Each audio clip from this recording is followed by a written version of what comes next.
Welcome to icon India. ఎవరైతే police ఉద్యోగాల కోసం ప్రిపేర్ అవుతున్నటువంటి అభ్యర్థులు ఉన్నారో వారికి సంబంధించి విష్ గుడ్ లక్. ఎందుకు అనంటే సో పోలీస్ అప్లికేషన్ ప్రాసెస్ అనేది జరుగుతూ ఉంది. సో దీనికి సంబంధించి మరికొద్ది గంటలలో ఈ ప్రాసెస్ ప్రారంభం కాబోతా ఉంది. మరి ఈ ప్రాసెస్లో కొన్ని డౌట్స్ ఉంటాయి అభ్యర్థులకి, అలాగే కొన్ని బెనిఫిట్స్ కూడా ఉన్నాయి అభ్యర్థుల కోసం. సో డౌట్స్ క్లియర్ చేస్తూ ఆ బెనిఫిట్స్ని మీకు తెలియజెప్పే ప్రయత్నం చేస్తూ ఉన్నాం.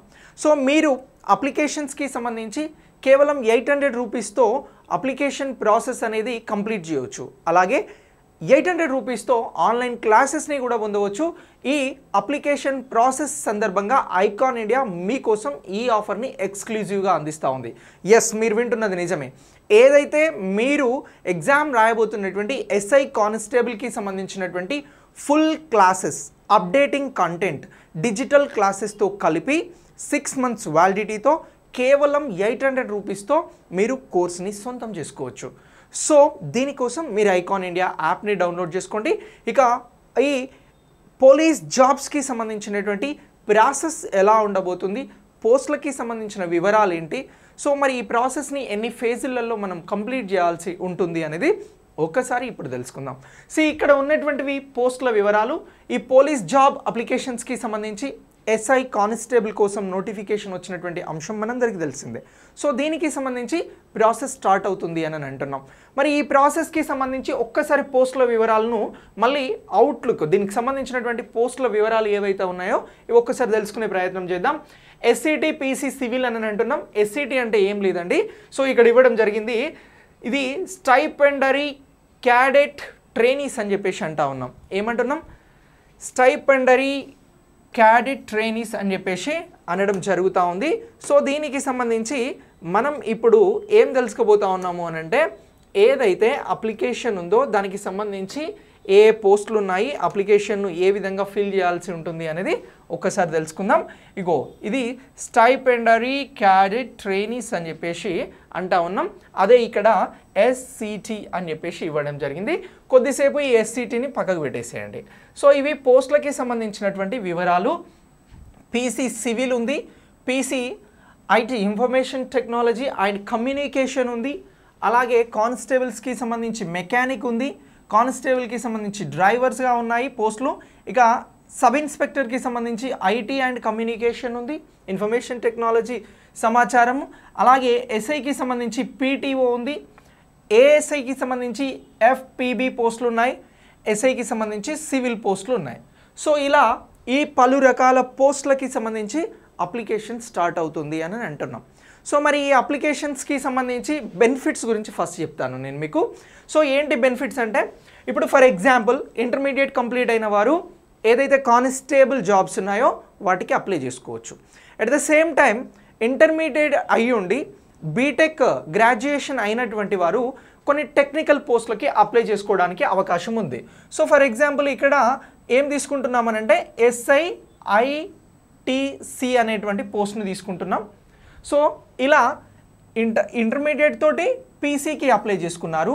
ఆ తర్వాత బీటెక్కి సంబంధించినటువంటి వారికి స్పెషల్ క్వాలిఫికేషన్ పర్పస్లో ఈ ఎస్ఐ అండ్ ఐటీకి సంబంధించినటువంటి ఐటీ అండ్ కమ్యూనికేషన్కి సంబంధించినటువంటి పోస్ట్కి అప్లై చేసుకోవాల్సి ఉంటుంది. అప్పుడు ఏంటి, 2 దరఖాస్తులను చేసుకోవాల్సి ఉంటుంది. ఏమంటున్నాం? 2 దరఖాస్తులను చేసుకోవాల్సి ఉంటుంది. ఓకేనా? అంటే 2 ఫామ్స్ అనేవి ఫిల్ చేయాల్సి ఉంటుంది. సో అప్పుడు ఏమవుతుంది అని అంటే, ఇగో ఒకటి కంటే ఎక్కువ దరఖాస్తులు చేసినటువంటి ప్రతి అదనపు పోస్టుకు 50 రూపాయలు అనేవి తగ్గించబడతాయి. ఎంత తగ్గిస్తారు? 800 రూపాయలు అనేది ఈ జనరల్ కానీ బీసీకి సంబంధించినటువంటి వారికి కానీ 800 రూపీస్ అనేది ఛార్జ్ చేయబోతా ఉన్నారు. సో ఇలా ఛార్జ్ చేసేటువంటి అప్లికేషన్ ఫీలో ఒకటి కంటే 2 పోస్టులు ఎక్కువ పోస్టులు అప్లై చేసుకున్నప్పుడు వారికి ఉన్నటువంటి స్పెషల్ క్వాలిఫికేషన్ పర్పస్లో ఒక పోస్ట్ పైన 50 రూపీస్ అనేది తగ్గడం జరుగుతూ ఉంది అని అంటున్నాం. ఓకేనా? సో 50 రూపీస్ అనేది తగ్గుతుంది. సో ఇలా 2 లేదా అంతకు మించి కూడా అవకాశం ఉండే చేసుకుంటే వాళ్ళకి 50 రూపీస్ చొప్పున ఓబీసీ కానీ అంటే ఎవరైతే ఓసీ జనరల్ కేటగిరీ కానీ ఓబీసీకి సంబంధించినటువంటి వారు ఉన్నారో, బీసీలకు సంబంధించినటువంటి వారు ఉన్నారో వారికి సంబంధించి 50 రూపీస్ తగ్గుతుంది అని అంటున్నాం. ఇక ఎవరైతే ఎస్సీ ఎస్టీలకి సంబంధించినటువంటి వారు ఉన్నారో వారు అప్లై చేసుకునేటువంటి పోస్టులకి సేమ్ ఇలానే ఒకటి కంటే ఎక్కువ పోస్టులకి 2 లేదా ఇంకా అవకాశం ఉంటే ఎక్కువ అప్లై చేసుకునేటువంటి వాటికి సంబంధించి వారికి ఒక అప్లికేషన్ మీద 100 రూపీస్ తగ్గించడం జరుగుతూ ఉంటుంది. ఇది బెనిఫిట్, దీన్ని గుర్తుంచుకోవాలి. సో రేపటి నుంచి ఎవరైతే అప్లికేషన్ చేసుకోబోతూ ఉన్నారో వారికి సంబంధించి ఈ అప్లికేషన్లో మీరు ఒకటి కంటే ఎక్కువ పోస్టుల కోసం అప్లై చేసుకున్నట్లయితే మీరు ఇంటర్మీడియట్ తోటి కానిస్టేబుల్ దెన్ మీకు ఉన్నటువంటి గ్రాడ్యుయేషన్తో వేరే అడిషనల్ పోస్ట్కి అప్లై చేసుకున్నప్పుడు మీకు బెనిఫిట్ అనేది ఇలా రావడం జరుగుతూ ఉంది. ఇది మీకు వచ్చినటువంటి నోటిఫికేషన్ ఏదైతే జాబ్ నోటిఫికేషన్ ఉందో అందులో క్లియర్గా వివరించినటువంటి అంశం. దీన్ని మీరు ప్రత్యేకంగా గుర్తుంచుకోండి. క్లియర్? సో ఇలా ఎస్సీ ఎస్టీలకి సంబంధించి 100 రూపాయలు తగ్గిస్తున్నారు. ఈ అంశాన్ని కూడా నోట్ చేసుకోండి. క్లియర్? ఇక దీని తర్వాత నెక్స్ట్ ఈ పోలీస్ జాబ్ అప్లికేషన్ ప్రాసెస్ ఎలా ఉంటుంది అని అంటే ఒకటేనండి, ఈ ఏదైతే ఫీ చెల్లింపు ఉంటుందో దీనికి సంబంధించి ఫేజ్ 1 అనేది ఉంది. ఫస్ట్ దశలో ఏ అంశాలను వివరించారు అని అంటే అభ్యర్థి స్వయంగా ఈ TSLPRBకి సంబంధించినటువంటి వెబ్సైట్కి వెళ్ళి తన వివరాలను నమోదు చేసుకోవాల్సి ఉంటుంది. దెన్ అలా కాకుండా ఏదైనా మీ సేవ కానీ ఇతర అప్లికేషన్ సెంటర్స్కి వెళ్ళి కూడా చేసుకోవచ్చు. ఇది మీ అందరికీ తెలుసు. సో దీనికి సంబంధించి వెబ్సైట్ ఏమంటున్నాము అని అంటే www.tslprb.in అనేటువంటి వెబ్సైట్కి వెళ్ళి మనం ఎవరైతే క్యాండిడేట్స్ ఉన్నారో ఎవరైతే ఎలిజిబిలిటీ క్రైటీరియాను కలిగి ఉన్నారో వారి వివరాలను నమోదు చేసుకోవచ్చు. అది ఇండివిజువల్గా చేసుకోవచ్చు. దెన్ మీకు ఏమైనా డౌట్ ఉంటే డైరెక్ట్ సెంటర్కి వెళ్ళి చేసుకోవడానికి అవకాశం ఉంది. ఇక ఇందులో ఏదైతే యూజర్ ఐడి అనేది ఒకటి తీసుకోవడం జరుగుతూ ఉంది. సో మీకు ఒక యూజర్ ఐడి ఉంటుంది. ఇక్కడ యూజర్ ఐడి అనేది ఎలా క్రియేట్ అవుతుంది అని అంటే జస్ట్ మీ మొబైల్ నెంబరే మీ ఉద్యోగానికి సంబంధించి మీరు చేసుకునేటువంటి అప్లికేషన్కి సంబంధించి యూజర్ ఐడిగా ఉంటుంది. మీ మొబైల్ నెంబర్ని మీరు యూజర్ ఐడిగా ఉపయోగించుకోవచ్చు. సో అలా యూజర్ ఐడి తోటి మీరు ముందుకు వెళ్ళొచ్చు. ఇక నెక్స్ట్ దీనికి సంబంధించి నోటిఫికేషన్లో ఇచ్చినటువంటి పోస్టులను మీరు ఎంచుకోవడం జరుగుతూ ఉంటుంది. ఏమంటున్నాం? మీ యూజర్ ఐడిగా మీ ఫోన్ నెంబర్ ఉండబోతూ ఉంది. నోటిఫికేషన్లో ఇచ్చినటువంటి వివరాల ప్రకారం మీ యూజర్ ఐడితో మీరు ఏ పోస్ట్కి అప్లై చేసుకోబోతున్నారో ఆ పోస్ట్కి సంబంధించినటువంటి దానిని చూజ్ చేసుకోవాల్సి ఉంటుంది. ఇక దీని తర్వాత దరఖాస్తు చేసేటువంటి పోస్టుల ఆధారంగా చెల్లించాల్సినటువంటి రుసుము అంటే ఫీ ఎంత ఉందో దాన్ని నిర్ణయించడం జరుగుతూ ఉంటుంది. ఒకటి కంటే ఎక్కువ చేస్తే మీకు కొంత డిస్కౌంట్ పర్పస్లో రావడం జరుగుతూ ఉంది. దాన్ని దృష్టిలో పెట్టుకోండి అని చెప్పేసి ఫస్ట్ చెప్పడం జరిగింది. ఇక ఫేజ్ 2లో ఏముంటుంది అని అంటే ఫేజ్ 1లో ఏం చెప్పినాం? మీ మొబైల్ నెంబరే మీ యూజర్ ఐడిగా ఉండబోతుంది. మీ యూజర్ ఐడి ద్వారా ఆ పర్టికులర్ వెబ్సైట్కి వెళ్ళి ఇచ్చినటువంటి పోస్టులలో మీకు ఏ పోస్ట్కి ఇంట్రెస్ట్ ఉందో ఆ పోస్ట్ కోసం మీరు అప్లై చేసుకోవచ్చు అని అన్నాం. మరి ఇలా అప్లై చేసుకున్న తర్వాత ఫీ చెల్లింపు అనేది ఉంటుంది. ఈ ఫీ చెల్లింపు అనేది అక్కడే డిసైడ్ చేస్తుంది. ఈ ఫీ చెల్లించడానికి ఉన్నటువంటి ప్రాసెస్ ఏంటంటే క్రెడిట్ కార్డ్ కానీ డెబిట్ కార్డ్ కానీ నెట్ బ్యాంకింగ్ కానీ మరేదైనా ఇతర యూపీఐల ద్వారా చెల్లించడానికి అవకాశం ఉంది అని అంటున్నాం. Credit are debit net banking అనేవి ఇక్కడ ప్రధానమైనటువంటివి. సో వీటి ద్వారా మీరు మీ అప్లికేషన్కి సంబంధించినటువంటి కానిస్టేబుల్ అప్లికేషన్ కానీ ఎస్ఐకి సంబంధించినటువంటి అప్లికేషన్ కానీ దీనికి సంబంధించినటువంటి ఫీని చాలా క్లియర్గా అక్కడ చెల్లించవచ్చు. చెల్లించడానికి మీకు ఇస్తున్నటువంటి పాసిబిలిటీస్ ఏంటి అని అంటే credit card debit card net banking అని అంటున్నాం. ఇక దీని తర్వాత నెక్స్ట్ ఈ మోడ్ అనేది ఆల్రెడీ TSLPRB వెబ్సైట్ ఏదైతే ఉందో ఈ మోడ్స్ని అందుబాటులోకి తీసుకురావడం జరిగింది. Credit card debit card net banking లాంటి మోడ్స్ని అందుబాటులోకి తీసుకొచ్చింది. నెక్స్ట్ ఫేజ్ 3 అని అంటున్నాం. ఇప్పుడు ఫస్ట్ ఫేజ్లోనేమో ఐడి క్రియేట్ చేసుకున్నాం మొబైల్ నెంబర్ ద్వారా. పోస్టులని అంటే ఏ పోస్ట్కి ఇంట్రెస్ట్ ఉందో అది చూజ్ చేసుకున్నాం. తర్వాత దానికి సంబంధించిన ఫీ ఎంతో డిసైడ్ అయింది.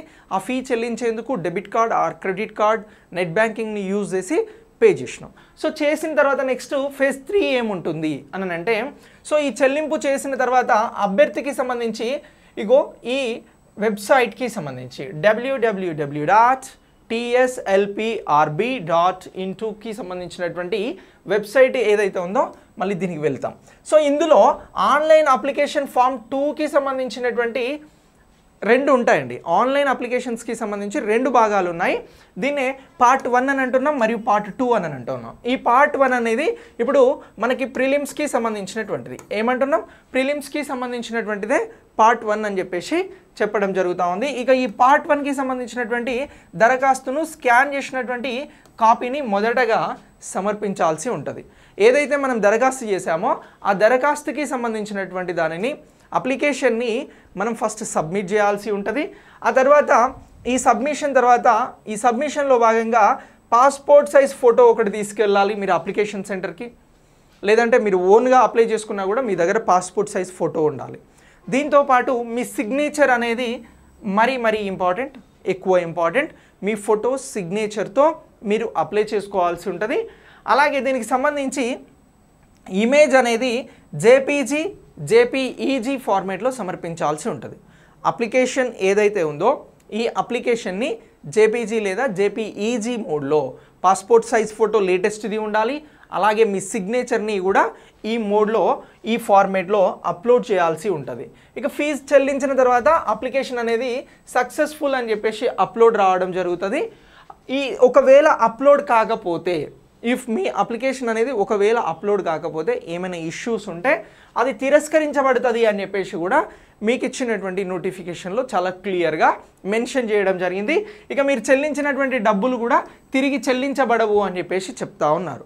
అంటే టెక్నికల్గా చాలా ప్రాపర్గా దీనికి సంబంధించి చేసుకోవాల్సి ఉంటుంది. సో మీరు ఓన్గా చేసుకోగలిగితే చేసుకోండి. మీరు ఓన్గా చేసుకోలేరు అని అంటే ఖచ్చితంగా దగ్గరలో ఉన్నటువంటి ఎక్స్పర్ట్ నెట్ సెంటర్కి వెళ్ళి లేదంటే ఇతర సెంటర్స్కి వెళ్ళి దాంట్లో ఎక్స్పర్ట్స్ ద్వారా చేసుకునే ప్రయత్నం చేయండి. సో ఇక్కడ మొబైల్ నెంబర్ అనేది చాలా ఇంపార్టెంట్. దానికి ఓటీపీస్ లాంటివి వస్తాయి, యూజర్ ఐడి ఉంటుంది కాబట్టి. అలాగే మీ దగ్గర ఒక కార్డు ఉండాలి. లేదంటే నెట్ సెంటర్ వాళ్ళు అది ప్రొవైడ్ చేస్తారు మీరు డబ్బులు ఇస్తే. దీని తర్వాత ఏమంటున్నామనంటే పాస్పోర్ట్ సైజ్ ఫోటో, మీ సిగ్నేచర్ అనేవి కూడా వెరీ ఇంపార్టెంట్ అంటున్నాం. సో ఇలా అప్లికేషన్ ప్రాసెస్ చేయొచ్చు. ఇంకా అప్లికేషన్లో అడిగినటువంటి విషయాలకి సంబంధించి ఒక్కసారి అవుట్ లుక్ చూడండి. సో ఇది మొబైల్ ఫోన్ వినియోగదారునికి సంబంధించి ఐడి ఉంటుంది అని అంటున్నాం. దరఖాస్తు చేసుకోవాలనుకున్నటువంటి వారు పోస్టులను ఎన్నుకోవాలి. ఆ తర్వాత దానికి సంబంధించినటువంటి చెల్లించాల్సినటువంటి రుసుమును చూసుకోవాలి. ఈ అందుబాటులో ఉన్నటువంటి మోడ్లో ఈ పేమెంట్ చేయవచ్చు. వినియోగదారుని ఐడితో పాటు TSLPRB వెబ్సైట్కి సంబంధించినటువంటి అప్లికేషన్ని పార్ట్ 1ని పూర్తి చేయాల్సి ఉంటుంది. ఇక పాస్పోర్ట్ అలాగే సిగ్నేచర్ అనేవి స్కాన్ చేసి అప్లోడ్ చేయాల్సి ఉంటుంది. దరఖాస్తు ఫారం ఏదైతే పార్ట్ 1 ఉందో దాన్ని సమర్పించాలి అని అంటున్నాం. సో ఇలా ఈ ప్రాసెస్ అనేది కూడా మొత్తం ప్రింట్ తీసుకుంటే మీ దగ్గర ఒక కాపీ ఉంటుంది. సో సార్ మరి పార్ట్ 2 ఏంటి అని అంటే మీరు ప్రిలిమ్స్ క్వాలిఫై అయితే మళ్ళీ పార్ట్ 2 అనేది ఫిల్ చేయాల్సి ఉంటుంది. సో ఇలా ఎస్ఐ కానిస్టేబుల్ కోసం ప్రిపేర్ అయ్యేటువంటి అభ్యర్థులు మీ అప్లికేషన్ ఫామ్ని సక్సెస్ఫుల్గా ఫిల్ చేయండి. అక్కడ ఎంత అయితే 800 రూపీస్ పే చేస్తున్నారో అదే 800 రూపీస్తో ఐకాన్ ఇండియా మీకు ఆన్లైన్ క్లాసెస్ని అందిస్తూ ఉంది. Okay, thanks for watching. Wish you good luck.